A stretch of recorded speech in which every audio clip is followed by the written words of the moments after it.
മുൻ മന്ത്രിയും തവനൂർ MLA യുമായ ഡോക്ടർ KT ജലീലാണ് നമ്മോടൊപ്പം ചേരുന്നത്. ഇപ്പോൾ സമസ്തയുടെ ഐക്യം, അതേക്കുറിച്ച് വലിയ ചർച്ചകൾ നടക്കുകയാണ്.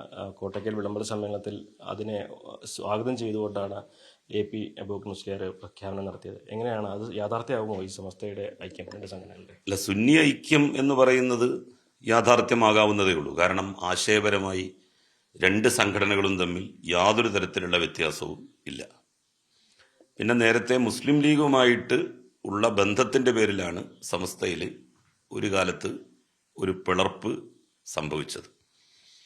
ഇപ്പോൾ ലീഗുമായി ഒരു സാമീപ്യ സിദ്ധാന്തം മറ്റു രാഷ്ട്രീയ പാർട്ടികളെ പോലെ എന്നുള്ള നിലയിലേക്ക് ഔദ്യോഗിക സമസ്ത വിഭാഗം തന്നെ വന്ന സാഹചര്യത്തിൽ അവരിൽ നിന്ന് വിട്ടുപോയ ലീഗ് എന്ന് പറയുന്ന രാഷ്ട്രീയ പാർട്ടിക്ക് സമസ്ത വല്ലാതെ കീഴൊതുങ്ങുന്നു എന്നുള്ളതിൻ്റെ പേരിൽ വിട്ടുപോയവർക്ക് അവരുമായിട്ട് ഒരു ഐക്യപ്പെടാൻ സാധിക്കും. പക്ഷെ പ്രായോഗിക തലത്തിലേക്ക് ഇറങ്ങി വരുമ്പോൾ ഒരുപാട് പ്രതിബന്ധങ്ങൾ അതിനുണ്ടാകുമെന്നാണ് എനിക്ക് തോന്നുന്നത്. ഒന്നാമതായി രണ്ടും രണ്ട് എസ്റ്റാബ്ലിഷ്മെന്റുകളായിട്ട് മാറിക്കഴിഞ്ഞിട്ടുണ്ട്. സ്വന്തമായിട്ട് പത്രം, സ്വന്തമായിട്ട് സംഘടനാ സംവിധാനങ്ങൾ, ഇങ്ങനെയൊക്കെ ഉള്ള സാഹചര്യം നിലവിലുണ്ട്.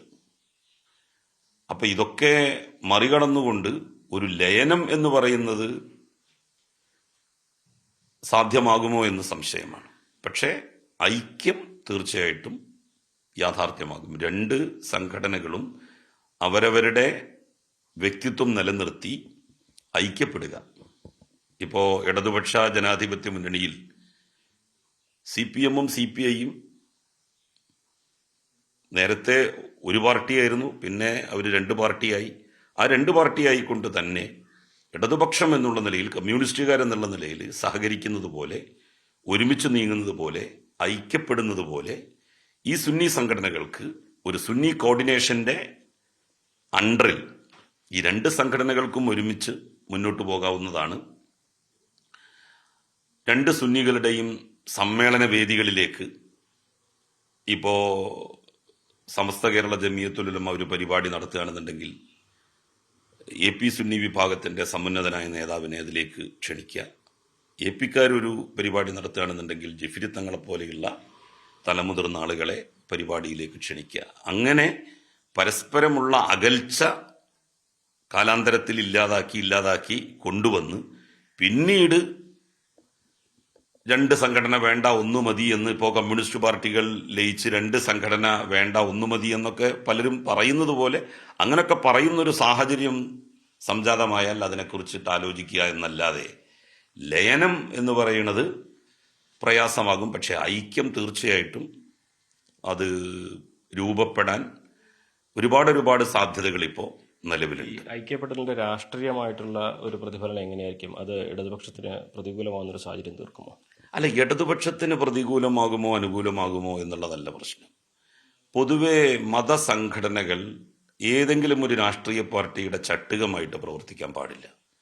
എല്ലാ രാഷ്ട്രീയ പാർട്ടികളെയും ഒരുപോലെ കാണാൻ മതസംഘടനകൾക്ക് സാധിക്കണം. പ്രത്യേകിച്ച് ഇന്ത്യയെ പോലെ ഒരു രാജ്യത്ത് BJP ഭരിക്കുന്ന സാഹചര്യത്തിൽ ഒരുപക്ഷെ ഒരു മുസ്ലിം പൊളിറ്റിക്കൽ മൂവ്മെന്റിനേക്കാൾ കൂടുതൽ സമസ്തക്ക് അല്ലെങ്കിൽ ഇവിടുത്തെ മൈനോറിറ്റീസിന്, ന്യൂനപക്ഷങ്ങൾക്ക് കാര്യങ്ങൾ ചെയ്തു കൊടുക്കാൻ പറ്റുകയും വിശ്വസിക്കാൻ പറ്റുകയും ചെയ്യുന്നത് മറ്റു മതേതരമായിട്ടുള്ള പാർട്ടികളാണ്.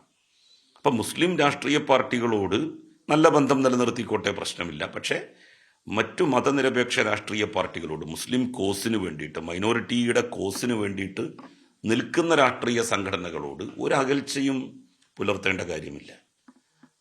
അപ്പോൾ ആ ഒരു പോയിന്റിൽ എല്ലാവർക്കും ഇപ്പോൾ യോജിക്കാവുന്നതാണ്. എൻ്റെ അഭിപ്രായത്തിൽ ഇപ്പോൾ സുന്നികളുടെ ഒരു ഐക്യം മാത്രമല്ല ഉണ്ടാവേണ്ടത്.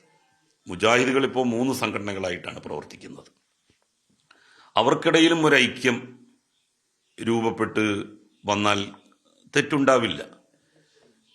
കാരണം 3 സംഘടനകളായിട്ട് നിൽക്കുമ്പോൾ ഉണ്ടാകുന്ന ബുദ്ധിമുട്ടുകൾ, അതിപ്പോൾ ഈ പറഞ്ഞതുപോലുള്ള വല്ലാത്ത പ്രതിസന്ധിയൊന്നും മുജാഹിദ് സംഘടനകൾക്ക് ഇനിയിപ്പോൾ ലയിക്കാനാണെങ്കിൽ പോലും ഉണ്ടെന്ന് തോന്നുന്നില്ല. കാരണം മറ്റു പിരിഞ്ഞുപോയ രണ്ട് സംഘങ്ങൾക്കും ഒരുപാട് സ്ഥാപനങ്ങളോ അങ്ങനെ ഒരുപാട് എസ്റ്റാബ്ലിഷ്മെന്റിന്റെ ഭാഗമായിട്ടുള്ള കാര്യങ്ങളോ ഇല്ല. അപ്പൊ സുന്നി ഐക്യം ചർച്ച ചെയ്യുമ്പോൾ മുജാഹിദുകൾക്കും ഐക്യപ്പെട്ട് മുന്നോട്ട് പോകാം എന്നുള്ള ഒരു നിലയിലേക്ക് ചിന്തിക്കാവുന്നതാണ്. പക്ഷേ ഇതൊരു സാമുദായിക ധ്രുവീകരണ എന്ന തരത്തിലേക്ക് മാറില്ലേ?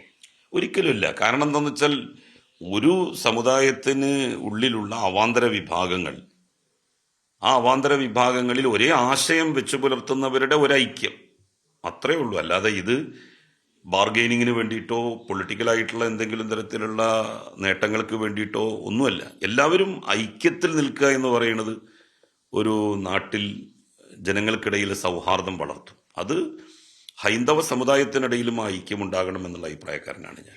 വിവിധ ജാതികൾ തമ്മിൽ, ജാതി സംഘടനകൾ തമ്മിൽ ഒക്കെ തന്നെ ഒരു ഐക്യം ഉണ്ടാവണം. അത് അവരുടെ ഒരുപാട് പ്രശ്നങ്ങൾ അഡ്രസ് ചെയ്യപ്പെടുന്നതിന്, പെട്ടെന്ന് അതൊക്കെ സമൂഹ മധ്യത്തിൽ കൊണ്ടുവരുന്നതിനൊക്കെ അത് സഹായിച്ചേക്കും. ഇപ്പൊ ക്രിസ്ത്യൻ സംഘടനകൾ, അവർക്കിടയിലും ഐക്യം വേണം. കാരണം ഇങ്ങനെ ഭിന്നിച്ചു പോയാൽ അത് ആത്യന്തികമായിട്ട് ഈ രാജ്യത്ത് ഒരു തരത്തിലുള്ള ഭിന്നിപ്പിൻ്റെതായിട്ടുള്ള സാഹചര്യമായിരിക്കും ഒരുക്കുക. അത് വർഗീയ ധ്രുവീകരണത്തെ ശക്തിപ്പെടുത്തുകയാണ് ചെയ്യുക.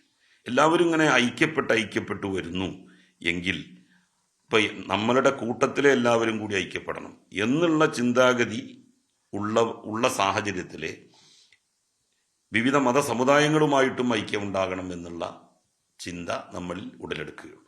അതൊരു രാഷ്ട്രീയ പ്രതിഫലനം ഉണ്ടാവില്ലേ? അങ്ങനെ ഒരു ഐക്യപ്പെടൽ ഉണ്ടാവും? അങ്ങനല്ല. രാഷ്ട്രീയ പ്രതിഫലനം എന്ന് പറഞ്ഞാൽ നന്മയുടേതായിട്ടുള്ള ഒരു രാഷ്ട്രീയ പ്രതിഫലനമാണ് ഉണ്ടാവുക.